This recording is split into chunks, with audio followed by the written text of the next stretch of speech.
Pernahkah kamu merasa bahwa pikiranmu tidak pernah benar-benar diam, bahkan ketika tubuhmu lelah dan matamu ingin terpejam, otakmu justru bekerja lebih aktif.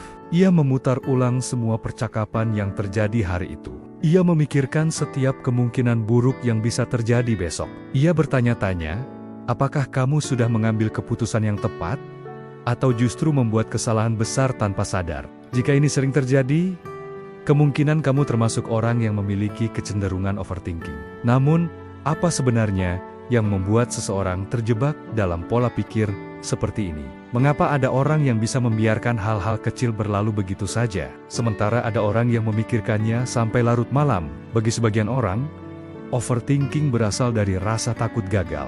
Mereka terbiasa menuntut dirinya sendiri untuk selalu bisa memenuhi standar yang tinggi. Mereka ingin semuanya berjalan sempurna. Mereka ingin membuat keputusan yang benar. Mereka ingin dihargai, dipahami, dan tidak ingin mengecewakan siapapun. Orang seperti ini sering tumbuh di lingkungan yang menganggap kesalahan sebagai sesuatu yang berbahaya. Setiap kegagalan dianggap memalukan. Setiap kekurangan diperhatikan secara berlebihan. Maka otak mereka belajar bahwa satu-satunya cara untuk bertahan adalah memikirkan setiap hal dengan sangat detail. Mereka percaya bahwa jika mereka cukup berhati-hati, cukup menganalisis, cukup memikirkan semua kemungkinan, maka mereka bisa terhindar dari rasa sakit. Namun masalahnya, dunia tidak bisa ditebak. Tidak peduli seberapa keras kamu mencoba mengendalikan sesuatu, tetap saja ada hal yang tidak bisa diprediksi.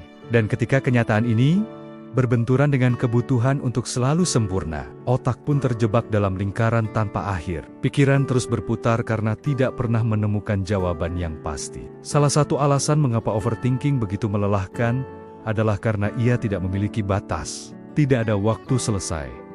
Tidak ada titik akhir. Hanya ada pikiran yang berulang-ulang mencoba menemukan kepastian yang tidak pernah datang. Kelompok lain mengalami overthinking karena masa lalu yang tidak mudah. Mereka pernah mengalami situasi di mana pilihan kecil membawa dampak besar. Mereka pernah disalahkan atas sesuatu yang tidak sepenuhnya salah mereka.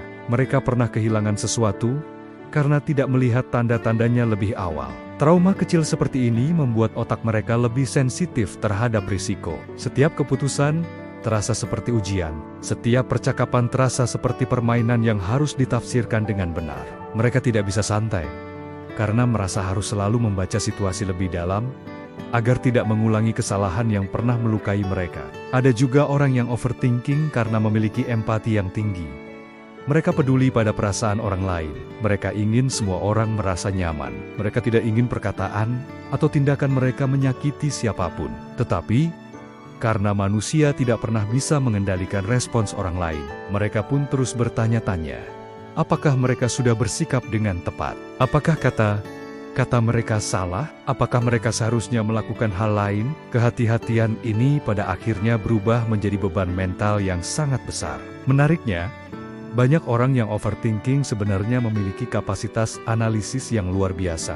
Mereka bisa melihat detail yang tidak diperhatikan orang lain. Mereka bisa memikirkan skenario yang bahkan tidak terpikirkan oleh orang sekitarnya. Mereka mampu merencanakan sesuatu dengan sangat matang dan memikirkan dampaknya dalam jangka panjang. Namun kemampuan ini menjadi pedang bermata dua. Ketika diarahkan pada hal positif, mereka bisa menjadi pemecah masalah yang handal. Tetapi ketika diarahkan pada rasa cemas, kemampuan ini membuat mereka terjebak dalam kekhawatiran yang tidak berkesudahan. Overthinking juga sering muncul pada orang yang terbiasa memikul banyak tanggung jawab. Mereka merasa tidak boleh salah. Mereka merasa harus mengurus semuanya. Mereka merasa hidupnya bergantung pada keputusan yang mereka ambil. Namun semakin besar tekanan, semakin berat pula pikiran yang muncul.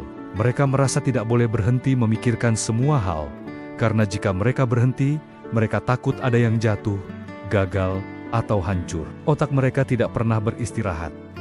Karena mereka merasa hidup pun tidak memberi kesempatan untuk beristirahat. Hal yang paling sering tidak disadari oleh dunia adalah bahwa orang yang overthinking tidak ingin hidup seperti itu. Mereka bukannya tidak mau santai, mereka ingin tenang. Mereka ingin membiarkan sesuatu terjadi tanpa harus memikirkannya berulang-ulang. Tetapi, otak mereka tidak bekerja seperti itu. Ia dirancang untuk mencari kepastian, keamanan, dan kendali. Dan ketika semua itu tidak bisa diperoleh dengan mudah, pikiran mereka terus berputar. Jika kamu adalah seseorang yang sering overthinking, ingatlah bahwa kamu tidak sendirian. Cara pikirmu bukan tanda bahwa kamu lemah. Sebaliknya, itu tanda bahwa kamu peduli. Kamu ingin membuat keputusan terbaik. Kamu ingin hubungannya baik. Kamu ingin masa depanmu aman. Kamu ingin bahagia. Namun sayangnya, cara kerja otakmu terkadang membuatmu tersesat dalam prosesnya. Yang kamu butuhkan bukan untuk berhenti peduli, tetapi belajar membedakan mana yang memang perlu dipikirkan dan mana yang hanya ketakutanmu yang sedang berbicara. Ketika kamu mulai memahami bahwa tidak semua hal bisa dikendalikan, kamu mungkin bisa mulai memberi ruang bagi dirimu sendiri untuk bernapas. Tidak semua keputusan membutuhkan analisis yang panjang. Tidak semua perkataan perlu diputar ulang dalam pikiran. Tidak semua yang kamu takutkan benar-benar terjadi. Kamu adalah manusia, bukan mesin. Dan manusia berhak beristirahat. Kamu tidak perlu memikirkan semua kemungkinan. Kamu tidak perlu selalu tepat. Kamu cukup menjadi dirimu sendiri, dengan segala ketidaksempurnaan yang menjadikanmu manusia. Jika cerita ini terasa dekat dengan dirimu, semoga kamu bisa mulai berbicara lebih lembut kepada hatimu sendiri. Karena tidak semua pikiran harus dijawab. Tidak semua kekhawatiran harus dipercaya. Jika narasi ini menggambarkan apa yang sering terjadi dalam dirimu, tekan tombol subscribe. Kita akan terus membahas psikologi manusia dengan cara yang sederhana dan hangat, agar kamu merasa lebih dipahami, bukan dihakimi.